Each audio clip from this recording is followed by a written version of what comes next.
Welcome back to my channel. Today I'm going to be going over the top dinos for your base and what their uses are. Alright, let's get started. So starting off at our most basic, usually our first tame, you got a Parasaur.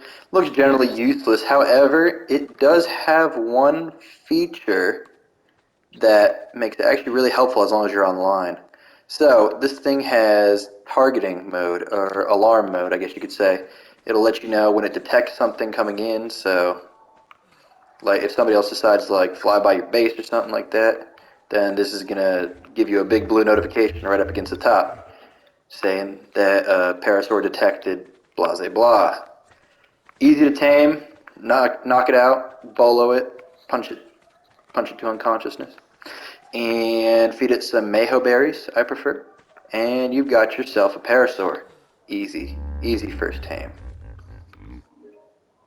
The almighty pig of healing, the Deodon. So these can be found on Ragnarok and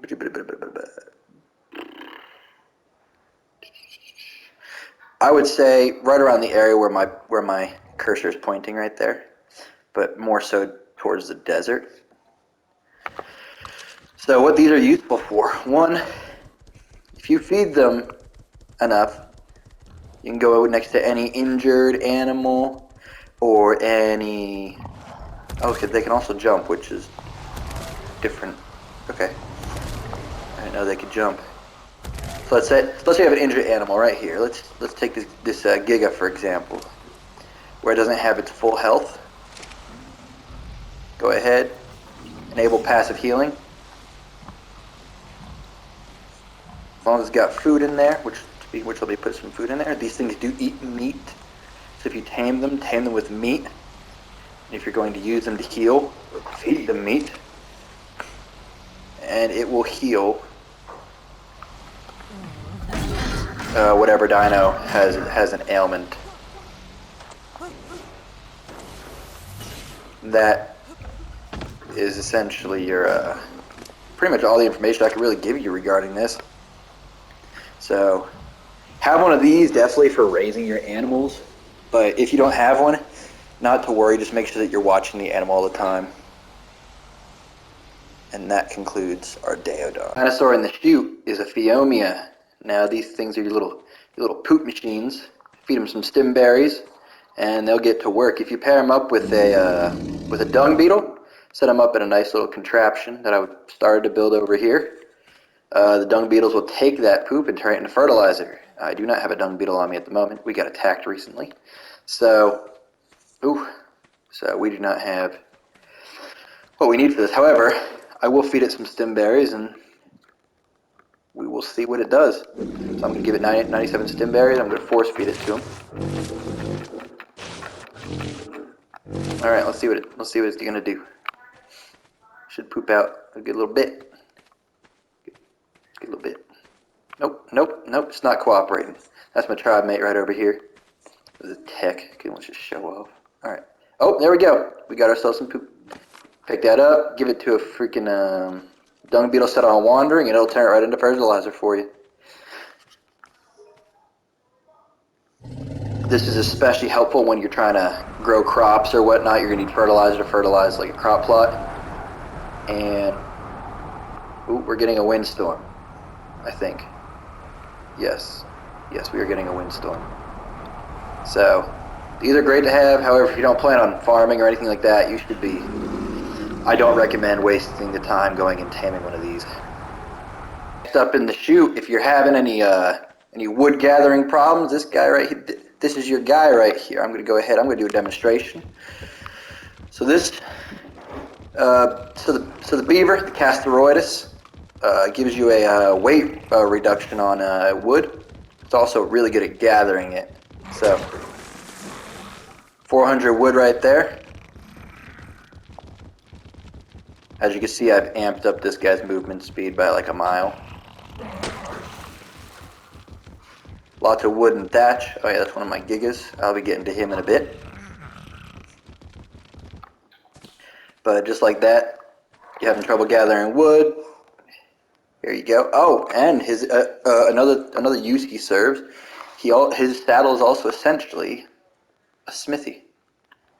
But yeah, there you go. 7,040 wood with 600 thatch. All out of one little beaver. Level 753. So, I mean, he's pretty amped up. But, you know, get a couple of these going on. Get your tribe mates going out and gathering wood, and you'll have enough wood in no time. So up next in our list, we have ourselves an Argentavis. It's got the name Blood. That's what this guy probably made it. This guy right here probably made it Blood. But it's a cool Argentavis. Look at the colors on that thing. But anyway, we're not here to look at the colors. We're here to discuss its usefulness. So when you go into its saddle, which I shall make right now.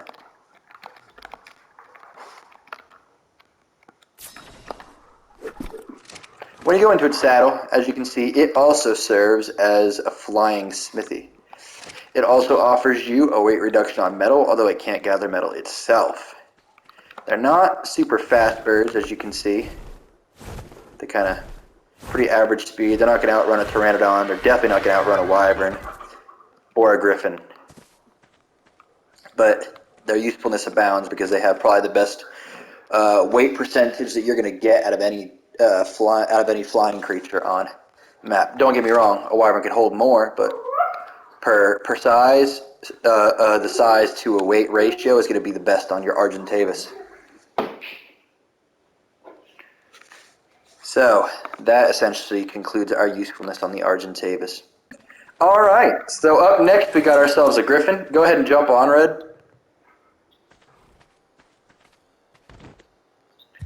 So the benefit of having this bad Larry is that, one, it's a flyer. So this one's actually got a lot more benefits than most other flyers. So this is a two-person flyer, as you can see from the fact that we're both riding it. And when it dives, so if you can get it high enough, yeah, we're gonna try to get this thing high enough to be able to dive it. Whoopsie. All right, I think we're high enough to dive. So what we're gonna do, as you can see, it's got a speed boost when it dives.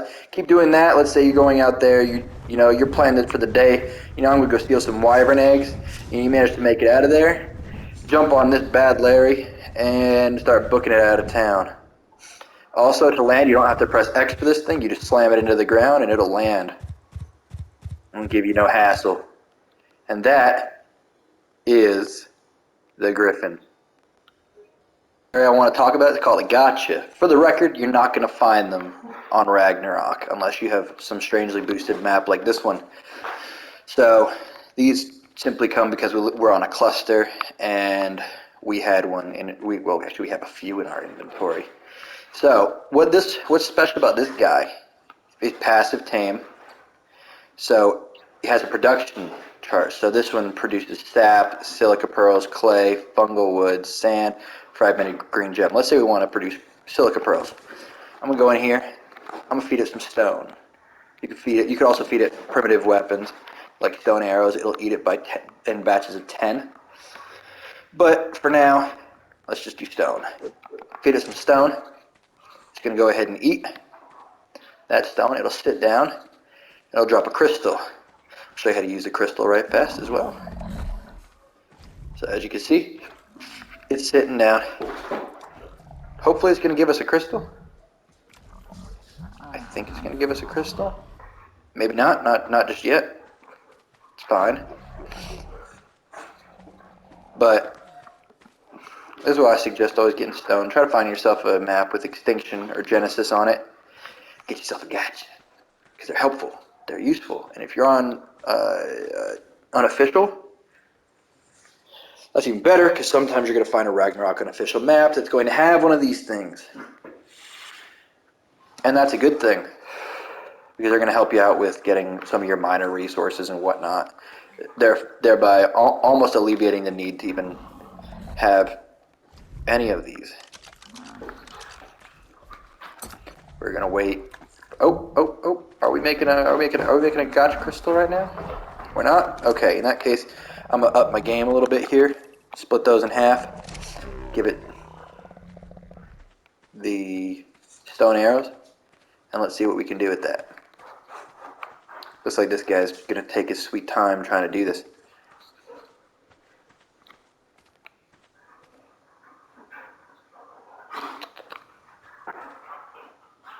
No, he's still not doing anything. You can use snow owl pellets to go ahead and make him and inspire him to start making more. But right now, I don't have. Well, I do actually have a snow owl handy, right in my inventory, right there. But we want to see if we can get this guy to make gotcha crystals on his own.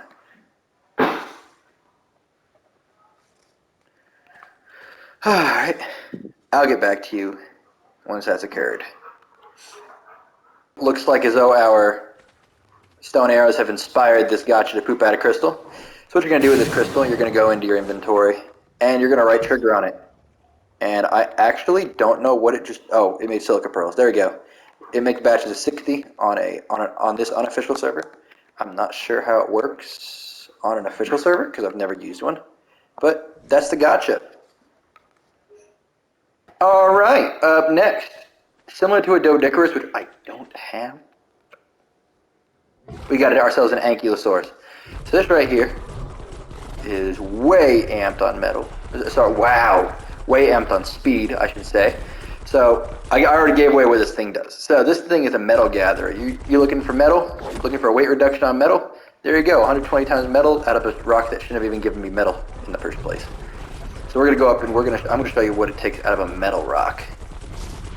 Again, these things are fantastic for this. So we got ourselves a metal rock. Take that out. 4,180 metal. 8,760 metal. Then we got some more metal out of that. And I mean, however, out of one of these, it's not gonna pull out as much. So you only gonna pull out 120. But these are your metal gatherers. They are really small, very much like a Doedicurus. And that's what their boost is. They are fantastic with metal. So if ever you're looking for it, a team up with an Argentavis and an Anky. The Argentavis can even carry the Anky, if I recall correctly. I actually kind of want to test that out. So I'm going to stand here. Hey, Red, can you go ahead and see if you can uncryo that Anky? Right. Oh, well, actually you can't, because...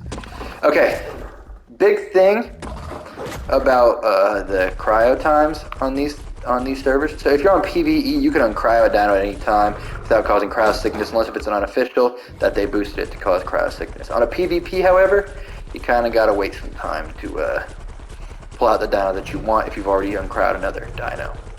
But that's the benefit of the Anky. It will gather your metal, put it in the Argentavis that also has a metal weight reduction, and you could gather for hours. So that does it for our Anky. Previous videos, you might have heard me talking about one of the Ichthyornises. This is the cousin I was talking about, the Pegamastex. So this dino, if set on regular pickpocketing, it'll let's say somebody breaks into your base, something like that. You get a bunch of these just running around on a wander inside your base. They'll go ahead and they'll steal stuff from, so they're going to steal the last inventory slot, so whatever's right down there, and they're going to take it. And however, if you kill one of these things in the wild after they steal from you, you can get your item back, unlike the Ichthyornis. But they're great to have if you just want to troll people. Not great as an attack dino or nothing like that. Great to, however, I mean, you could send them in before you go in with like your wyverns or your rexes or whatnot. And yeah, they don't really, aside from that, they don't really have much use. Kind of sit around and take up space. So whenever you build a base, try to build like an outer wall on your base as well, like an outer fence, and just have them patrolling the outer fence for you. All right, up next we have our base defense. So I pull out three in particular. We got our Volanosaurus, our Kentrosauruses, and up until recently, things that couldn't be tamed are Arthropluras. So I'm going to start with the Volanosaurus. So the Volanosaurus is kind of like a targeting system. When something intrudes and comes in range, it will do, let me see. Well, it's not doing anything actually at the moment. But it will shoot spikes out of its tail right there, acting like a turret mode really. The Kentro is a little bit more passive with what it does. So you put this thing among a bunch of walls. They call it a K-wall. and you could have yourself a pretty good defense system right there, because the spikes, they'll stick out the walls and everything. If somebody runs into the walls, the spikes will hit them, causing damage. So the Arthropleura, I'm going to go ahead and get on the Arthropleura so it comes out from above the ground. So up until recently, these things couldn't even be tamed, but now they're tameable. So what they did, so this and the Magma Swords, they're the only two dinos, like permanent tame dinos, that can destroy tech. So they'll shoot like a that right there to destroy tech gear. Little acid spit, I guess you could call it. So up until now, I don't think, and if anybody knows anything differently, please for sure put it in the comments. But I don't think that they do anything by themselves. I'm pretty sure you have to be riding them to destroy tech. But all the same, if you were online, somebody's attacking your base, these things would be great if somebody's attacking you with tech weapons. So those are the three base defense dinos that I think are must-haves. And that will conclude base defense. We have ourselves an Astrocetus, also known as the space whale. So this thing is actually, I think, Red, correct me if I'm wrong, this thing is a three-person seater, correct? Yeah, because you got the turret on the bottom, which is, right, you're on the bottom right now? And you have the turret on the top, and then the little driver's compartment right there in the front where you can barely see me sitting there. So this thing, slow as it is,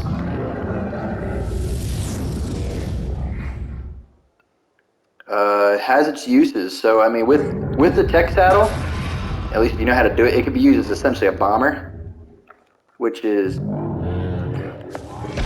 super beneficial. Actually, I don't really know how to do it right now, but such is life. So yeah, this thing has its uses, but it is not one that I would recommend using too often. Plus, you need to have Genesis to get it and be on a cluster in order to get it back to, let's say, Ragnarok or someplace like that. So, aside from its usefulness on Genesis, I wouldn't recommend this for use on Ragnarok or anything like that. Excellent bomber, though. Excellent bomber. And I think that's about all I gotta say. But do you know anything else about this thing, Red? Red?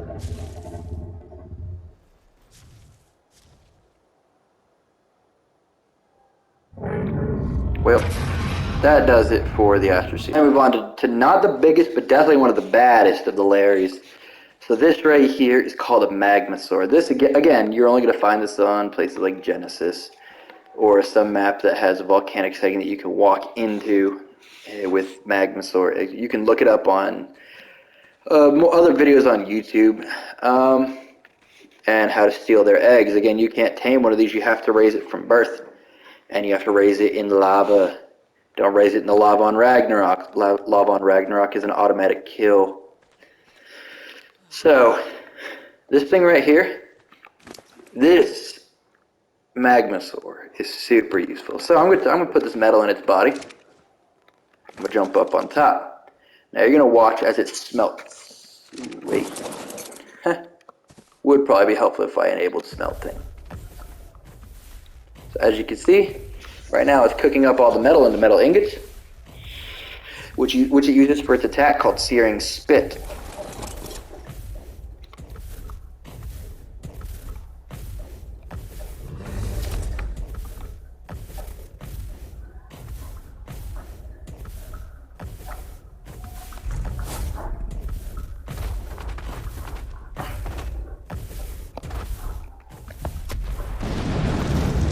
It also shoots out little grenades.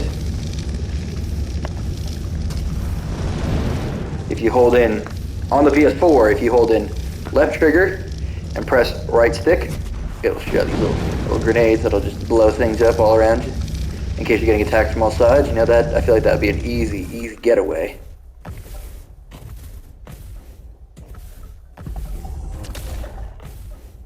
For some reason, its Searing Spit isn't working.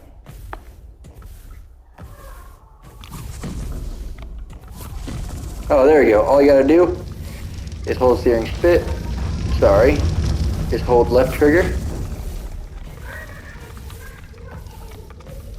Well, don't have enough metal ingots to do another one, but this is also really good with gather resources somehow. I don't know how. And if you try to jump, it'll just do that. It can go in water, however, it can't do it searing spit in water.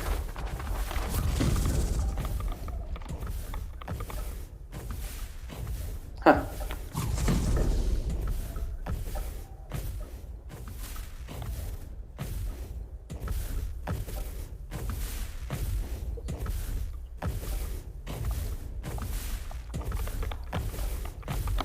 Trying to get it to do it.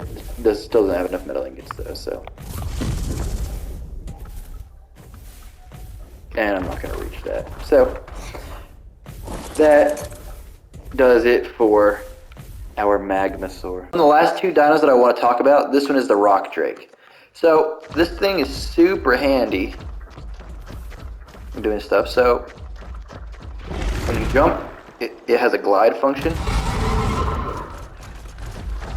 It allows you, if you can get to a high point, you'll be able to cover a lot of distance with that glide function. If you aim at something with those two,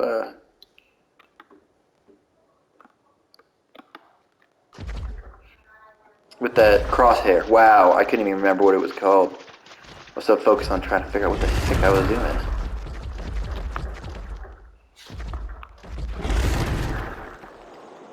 If you aim at something with a crosshair, you're going to move rapidly towards it, like as such. Watch. So. And one of the greatest features about this, if you want to do some incognito, maybe just scouting out something, watch this. Go ahead while you're on a text. Actually, you don't have to have a text off this, if I recall correctly. Just be on the Rock Drake and press right stick. So it has an invisibility feature. You know, you go up on a high wall somewhere, watch everybody below you. You know, people. It could potentially, you know, pave the way for you to get a good scout in. That's not our Parasaur, that's a allied Parasaur, as you can tell because of the blue. I'm going to put it right underneath my Astrocetus here. And that is that for the Rock Drake. Give a big round of applause for Mirage.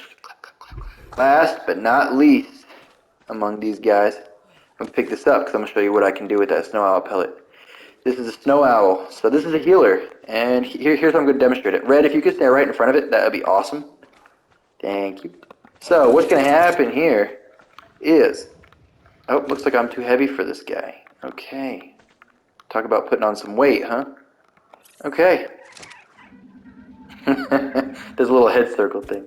So what you're going to do, in order to heal, you're going to press left trigger, you're going to wrap your head around. So, I know it states that I'm freezing, but I am not going into hypothermia. And the reason being is because right now it's healing me with frost. As you can see the green coming out of it right now. Healing me, and it's also healing my tribe mate down below. All you gotta do to come out of it is to do this. And as you can see, he's healing right now. You saw the green inside him. And that is essentially what the Snow Owl does. It's super helpful. It's also got thermal imaging. There you can see my buddy Red, or Dark Dragon in this case.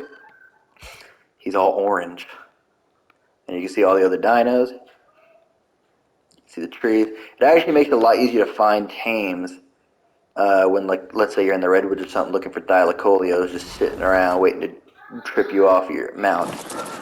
And then the way I use these is usually my buddy Red has a wyvern, or actually no, usually my buddy Red's on the Snow Owl scouting around for these things. And I'll come in with the wyvern. Once he finds one, I'll follow him to it, and I'll just grab it off the trees, bring it to a taming pen, and I'll have it tamed there. But Thylacoleos is also another creature that can climb sheer walls, sheer cliff faces, like the Rock Drake, but I didn't find them fitting to put in this video. So, again, there are a lot of different dials that you could put into a video like this, but each one of these dinos is replaceable. like the Snow Owl is replaceable with a Deodon, or the Velonosaur is replaceable with a Wyvern, or the Magma Sword is replaceable with a Phoenix if you want to do smelting, or with a Arthropleura if you want to attack tech. So these are just the best ones that I've found for life in a progress base like my own. Stay tuned this week for a video on how to build a lava base, or well, building construction of a lava base. And thank you for joining us for this video today. Please leave a like, comment, and subscribe, and tell me how I can make this channel better. All right.